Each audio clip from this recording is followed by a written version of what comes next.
biasa 2 rakaat Allahu Akbar, doa iftitah, habis itu Al-Fatihah. Setelah Al-Fatihah, rakaat yang pertama qul ya ayyuhal kafirun.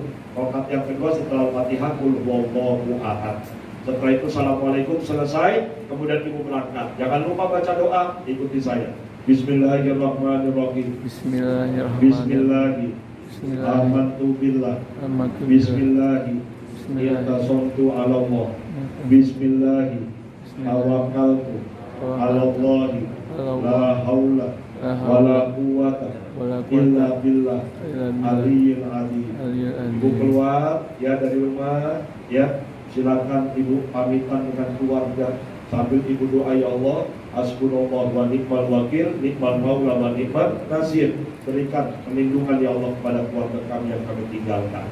Setelah itu, biasanya mohon maaf kalau orang Betawi diajarin tuh. Ya diajarin orang Betawi tuh. Jadi kalau diajarin, mohon maaf, udah kayak kita mau meninggalkan rumah selama-lamanya. Karena memang jujur, dan mohon maaf ya. Kemarin jamaah kita, seorang ibu-ibu meninggal dunia di sana. Subhanallah ya. Jadi ibu bisa bayangkan meninggal di sana. Ada satu hadis riwayat yang pernah saya baca, orang yang meninggal di Mekah dengan di Madinah itu udah dijamin ya, haram tubuhnya disentuh oleh api neraka. Ya, ibu bisa bayangkan disolatin 40 orang aja wajib surga buat dia. Ini disolatkan di Masjid Nabawi, disolatkan di Masjidil Haram, subhanallah ya. Dimakamkan di Baqi, dimakamkan di Maklah, masya Allah. Ya, ini ngomong kematian pada mengkelat semua ini ya. Ya, tapi saya doakan mudah-mudahan selamat, mudah-mudahan lancar, mudah-mudahan panjang umur. Amin ya rabbal alamin. Hadirin yang berbahagia, para jamaah yang saya hormati. Kemudian setelah pamitan selesai, kemudian berangkat dong, ya, berangkat ke bandara. Setelah di bandara nanti kumpul dulu. Setelah kumpul, mohon maaf, biasanya kalau nggak puasa di kafe Zulkafiah kita suruh makan dulu, ya. Kemudian setelah kita makan, dikasih lagi briefing. Di kita itu kurang lebih tiga kali. Pertama manasik di kantor pusat, yang kedua manasiknya di kafe, yang berikutnya nanti ibu manasik lagi biasanya nanti di atas perjalanan. Diberitahukan lagi sama ustaz-ustaz kita apa yang harus ibu lakukan, apa yang ibu larang-larang dan sebagainya. Kalau memang sudah melakukan ihram, apa saja yang dilarang, itu pun dikasih tahu. Bagaimana melafalkan niatnya, itu pun nanti dikasih tahu, diajarkan lagi. Jadi gak usah ibu duka ustaz ini bagaimana. Ada jamaah saya, mohon maaf ya, jamaah kita itu pas besoknya mau berangkat seperti kayak orang mau ujian. Ya, aduh belum, mohon maaf ustaz, belum hafal doanya. Kemudian nanti di sana bagaimana? Tenang bu, di sana kita ya layani semuanya. Jadi nanti TL, tadi TL itu turun leader, nanti setelah sampai di Jeddah ada lagi ustadz yang nyambut. Ya, setiap bis ada satu memang protapnya. Ya, supaya kenapa? Ibu dilayani di sana. Ada tanya jawab di sana. Ibu perlu bertanya, silakan tanya kepada ustadz. Ya, jadi ada ustadz perwakilan kita di sana nanti. Ustaz, saya belum hafal. Siapa yang suruh ngapal? Ada yang susah ngapal? Mengujian? Ada. Ya, dibikin enak aja udah. Pokoknya nanti doa-doa semuanya ustaz yang baca, ibu tinggal amin aja. Ya, itu dia. Karena nanti kalau untuk tawaf kita pakai headset. Ya, nah pakai ginian. Nah, jadi Allahumma beneran. Ya, inna tasbih jamaah ibu-ibu Ustaz. Suaranya kencang nih Pak Ustaz. Padahal saya udah kencang, kayak budeknya tadi. Nah kalau budek ya justru saya. Itu bukan urusan saya itu ya. Nah, itu. Jadi seperti itu. Setelah ibu berangkat di Jeddah, di bandara, mulai foto-foto, ya. Kemudian ibu ingat ya, ketika ibu keluar dari rumah, maka ibu udah dicap tuh sebagai seorang musafir. Ya. Wa idza darabtum bil ardi falaysa 'alaikum junahun an taqsuru shalah. Jadi ada beberapa fasilitas yang Allah berikan buat mereka yang musafir. Apa? Yang tadinya puasa, boleh. Jadi kalau ada pertanyaan, boleh gak Pak Ustaz? Saya karena perjalanan 9 jam udah gak kuat, boleh gak saya batal? Gak ada masalah. Ya, man kana minkum maridun aw ala safarin fa iddatun min ayyamin ukhra. Kalau ada di antara mereka yang melakukan perjalanan, dia sakit dan sebagainya, boleh dia berbuka. Ada 2 pilihan, nanti diganti di qadha. Ya, setelah bulan suci Ramadan. Ya, Ustaz, tapi saya mau masih kuat Pak Ustaz. Ya, wa antasumu khairul lakum. Kalau kamu berpuasa, diperbolehkan untuk lanjut, ya. Tapi jangan dipaksain. Orang udah pucet, biarin Pak Ustaz, saya mati dan akhir sakit kan, sakit itu namanya. Jadi jangan dipaksa. La yukallifullahu nafsan illa wus'aha. Ya, jangan terlalu membebani. Ada dua pilihan, ibu mau lanjut silakan, mau enggak juga nggak apa-apa. Ya, itu dia. Hadirin yang berbahagia, kemudian kita mulai naik ke pesawat, lanjut. Langkah demi langkah sudah kita mulai memasuki, ya. Alhamdulillah satu-satunya travel yang di Indonesia yang punya pesawat pribadi kita doang, ya. Alhamdulillah ada Al-Hijaznya, ya. Cicilan keempat. Alhamdulillah. Masuk. Setelah masuk, ya bangkunya udah ditetapkan, nomornya jangan lupa. Ya nggak usah ribut, nggak usah. Kalau Al-Hijaz ngeblok, ya semuanya tinggal tukar-tukeran aja. Bu, mohon maaf, boleh saya tukar? Kenapa? Mau misalnya orang buat ya, misalnya suami orang lain, nah itu dia ada. Nah itu kalau itu boleh tukar-tukeran. Yang penting ibu tenang dulu. Biasanya tukar-tukeran kalau pesawatnya udah di atas. Ya, nah jadi ibu duduk, ibu tangkap, udah sesuai dengan nomor dulu aja. Setelah sesuai dengan nomor duduk dan sebagainya, nah, mohon maaf, siapa yang baru pertama kali naik pesawat? Ada? Jujur, bulan suci Ramadan. Biasanya saya lebih besar. Ya, udah mulai jam, ya, jadi kapan lagi kan? Setelah berangkat udah mulai ingat perbanyak zikir kalau, ya, perjalanan ibu bukan untuk tur, bukan mau ke Bali, bukan mau ke Australia, tapi pengen ibadah. Perbanyak zikir. Saya sarankan kalau ibu beli tasbih yang 99 kan gak enak ya, beli. Apa zikirnya?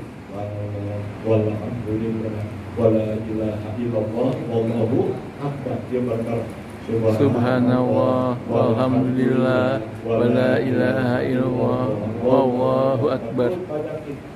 Itu zikirnya udah. Itu zikirnya standar tuh. Mau tawaf pakai itu sah. Ibu Saki pakai zikir itu sah, gak pakai yang di buku gak ada masalah. Panjang-panjang yang di buku, ya itu dia. Satu lagi apa? Sholawat banyakin. Kenapa? Karena kita pengen masuk dan datang ke rumah baginda Rasulullah.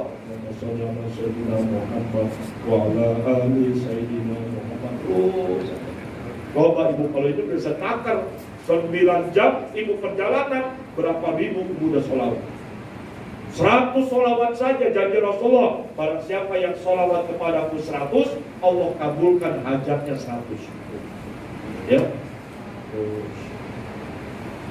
Kemudian ibu nanti biasanya kalau di luar puasa kita akan mendapatkan 2 kali makan, ya, 2 kali makan selama di pesawat. Yaitu sholat.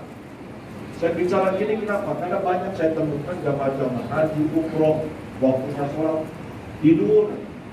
Ya, sholat tetap. Kalau ada jamaah haji sama umroh dia nggak sholat mardut gitu. Tertolak buat apa? Sholat nggak ada tandingannya udah. Ibu walaupun umroh 400 kali, 50 kali kalau nggak sholat mardut gitu. Ya, perkara yang pertama kali akan ditanya oleh Allah masalah sholat. Sholatnya benar semuanya. Sholatnya rusak semuanya. Jadi, nah kemudian kemurahan yang Allah berikan buat mereka yang musafir adalah salah satu diantaranya yang tadinya wudhu boleh dengan tayamum. Ingat ya, tayamum. Ustaz, memang di pesawat ada debu, Ustaz. Fatwa Majelis Ulama Indonesia memperbolehkan seorang yang dia dalam keadaan haji dan umroh untuk bertayamum di atas pesawat. Caranya bagaimana? Nah, yuk kita mulai praktekkan. Bapak dan Ibu, ini praktek manasik yang pertama berkaitan dengan ibadah sholat, ibadah tayamum. Untuk yang tangan panjang, maaf ya, nanti prakteknya pada waktu praktekannya jangan. Saya banyak temukan jamaah tangan panjang cuma sampai sini doang, nggak sah. Kalau dia tayamum cuma sampai kuntilanan doang tidak sah. Ya kenapa? Karena memang harus al-yadain ilal mirfaqain itu sampai sini. Ya mulai tempelkan tangan ibu di depan bangku yang di depan. Sudah mulai, ya niatkan. Bismillahirrahmanirrahim. Bismillahirrahmanirrahim. Nawaitu tayammuma istibahati sholati fardu lillahi ta'ala. Saya niat bertayamum agar saya boleh sholat karena Allah. pertama, nah tempat tumbuhnya rambut yang atas, kesampingkan, terus kemudian ke tengahin, selesai. Satu kali aja ya, kalau tayamum, kalau tunjukkan 3 kali sunahnya, kalau tayamum sekali. Nempelkan lagi, ya. Sekarang tangan kanan, nah, tangan kanannya begini nih, atasnya di sini, kemudian kirinya di bawah, kirinya turunkan ke bawah, sampai sekarang yang kiri, kanannya di bawah, ya. Kemudian turunkan ke bawah, kemudian sampai di siku diputar, selesai, ya. Jadi anggota tayamum cuma ada dua, yang pertama muka, yang kedua tangan, ya. Demi Allah, saya sering temukan jamaah dari mudah-mudahan dan travel lain, ya, tayamum udah cakep begini, yang umur ya, bisa bayangin umur pakai debu ya. Jadi nggak ada, ini mungkin karena dia nggak ikut manasik. Itu baru manasik tayamum, belum tawaf, belum sa'i, belum lagi yang lainnya dan sebagainya. Ada saya temukan pakai ke kaki-kaki, ya. Itu dia, ya.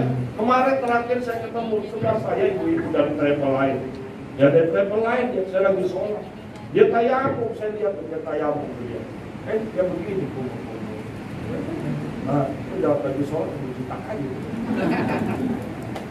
Akhirnya selesai sholat saya kasih tahu Bu Haji, tolong diulangkan. Kenapa Pak Ustaz? Gak ada kumur-kumur. Oh gitu ya. Dan saya sama kain wudhu, dia bilang gitu, ya. Nah setelah ibu tayamum selesai, kemudian ibu duduk aja di bangkai yang ada musolanya saudara dia, ya. Tapi mohon itu cukup buat 5 orang, 4 orang, ya. Nah ibu silakan di bangku aja udah. Hadapkan kemanapun, disitulah wajah Allah. Nggak perlu kita menghadap kiblat, itu dia.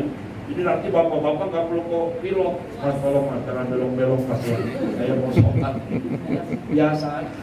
Ya, ada lagi yang di musola, pas pesawatnya belok ikut belok. Biasa aja. Ya. Kemudian setelah selesai, ya, udah selesai, kemudian ibu langsung sholat seperti biasa. Kalau sholat asarnya ditarik di waktu zuhur, itu namanya jamak takhir. Kalau zuhurnya itu ditarik di waktu asar, namanya jamak takhir. Maghrib dengan isya, isya dengan maghrib, ya. Satu sholat yang tidak bisa dijamak, tidak bisa dikosor, yaitu subuh, ya. Temukan lagi saya di kasus, ya, maghrib, isya, subuh, tiga-tiganya sekalian.